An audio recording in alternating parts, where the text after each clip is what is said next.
ইউনূস সরকারও সেই হাসিনার মতোই পালাতে বাধ্য হবে। আমাদের দাবি প্রত্যেকটি অক্ষরে অক্ষরে পালন না হওয়া পর্যন্ত আমরা ঘরে ফিরে যাব না। এর বিরোধিতা করেছে, বাধ্য হয়েছে জুলাই সনদে স্বাক্ষর দিতে। ইনশাআল্লাহ বাকি দাবিও পূরণ হবে। আমাদের দাবি আছেন প্রত্যেকটি ভোটারের ভোটের অধিকার নিশ্চিত করতে হবে। এই জন্য আমরা পিআর পদ্ধতির দাবি উঠিয়েছি, লেভেল প্লেইং ফিল্ডের দাবি উঠিয়েছি। এগুলো কোনোটাই নিশ্চিত হয় নাই। একটি জান্তার নির্বাচনের জন্য আমরা জুলাই আগস্টের বিপ্লব করি নাই। একটি স্বৈরাচার বিদায় দিয়ে আরেকটি নব্য স্বৈরাচার প্রতিষ্ঠার জন্য জুলাই আগস্টের বিপ্লব হয় নাই। সরকার যদি জনগণের ভাষা বুঝতে ভুল করেন তাহলে ইউনূস সরকারও সেই হাসিনার মতোই পালাতে বাধ্য হবে। আমাদের দাবি প্রত্যেকটি অক্ষরে অক্ষরে পালন না হওয়া পর্যন্ত আমরা ঘরে ফিরে যাব না। তারা বলেছে পিআর পদ্ধতি মানুষ বুঝে না। পিআর পদ্ধতি আপনারা বুঝেন না।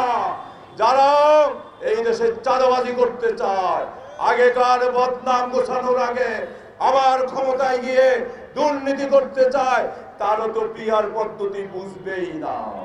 এটাই স্বাভাবিক। এই দেশের জনগণ পিআর পদ্ধতি বুঝে। অতএব পিআর পদ্ধতি নির্বাচন ছাড়া বাংলাদেশে কোনো নির্বাচন হতে দেওয়া হবে না। সবাইকে ধন্যবাদ জানিয়ে আগামী দিনের সংগ্রামে সবাইকে অংশগ্রহণের আহ্বান জানিয়ে আজকের মতো এখানে শেষ করছি। আসসালামু আলাইকুম ওয়া রাহমাতুল্লাহি ওয়া বারাকাতুহু।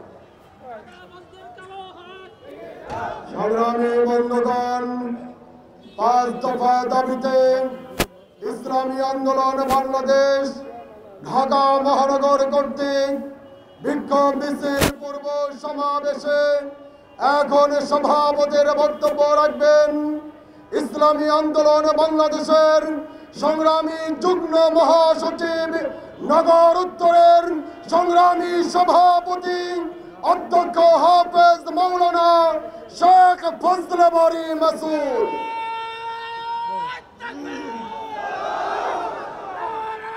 আলহামদুলিল্লাহ ওয়া সালাতু ওয়াস সালামু আলা রাসূলিল্লাহ ওয়া আলা আলিহি ওয়া আসহাবিহি আজমাইন, আম্মা বা'দ। 32 ইঞ্চি জেভিকো টিভি এখন মাত্র 15,000 টাকায়, সাথে পাচ্ছেন 3 বছরের প্যানেল ওয়ারেন্টি। প্রিয় নগরবাসী ভাই বন্ধুগণ, ইসলামী আন্দোলন বাংলাদেশ ঢাকা মহানগর কর্তৃক আয়োজিত আজকের বিক্ষোভ পূর্ব সমাবেশের সংগ্রামী প্রধান অতিথি, সংগ্রামী প্রধান বক্তা, সমবেত নগরবাসী ভাই বন্ধুগণ, প্রিয় ভাইয়ের আমার, প্রায় 2000 ছাত্র জনতার রক্তের বিনিময়ে আমরা যেই নতুন বাংলাদেশ পেয়েছি, আমাদের বক্তব্য পরিষ্কার। এই নতুন বাংলাদেশে নতুন করে আবার কোন ফ্যাসিস্টের আমরা জন্ম হইতে দেব না। আমরা এই বাংলাদেশে আর মনোপলি নির্বাচন করতে দেব না। ভোটের দিন ব্যালট বাক্স চুরি করবেন, ভোট কেন্দ্র চালিয়ে দিবেন, এমন নির্বাচন বাংলাদেশে আর করতে দেওয়া হবে না। সংসদে একাকী গিয়া যা মনে চায় তাই বাস্তবায়ন করবেন। মাত্র 30%, 40% ভোট পেয়ে এদেশের 100% জনগণের উপরে ছুরি ঘোরাবেন। বাংলাদেশের জনগণ আপনাদের সেই আশায় ঘুরে বালি দিয়ে দেবে ইনশাআল্লাহ। এজন্যই আমরা দাবি করেছি অনতিবিলম্বে পিআর সিস্টেমের নির্বাচনের পদ্ধতি বাস্তবায়ন করুন। কথাবার্তা পরিষ্কার, পিআর সিস্টেমে নিম্নকক্ষের নির্বাচন দিতে হবে। আমরা আমাদের দাবি কিভাবে আদায় করে নিতে হয় এদেশের জনগণ তার জানে। কথা বলেন ঠিক কিনা? জুলাই সনদের আইনি ভিত্তি লাগবে। জ্যান ত্যান করে পার পাবেন না ইনশাআল্লাহ। ফ্যাসিস্টদের দোসরদের, ফ্যাসিস্ট এবং তাদের দোসরদের অনতিবিলম্বে বিচারের আওতায় আনতে হবে।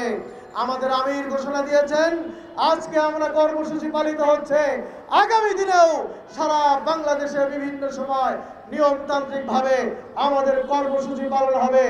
আমরা বলে দিতে চাই আমাদের দাবি আদায় আমরা করেই ছাড়বো ইনশাআল্লাহ। আগামী দিনে বাংলাদেশে কাউকে মনোপলি নির্বাচন বাংলাদেশে আর করতে দেওয়া হবে না, হবে না, হবে না ইনশাআল্লাহ। সকলকে ধন্যবাদ জানিয়ে বক্তব্য এখানে শেষ করছি। ওমা আলাইনা ইল্লাল বালাগ।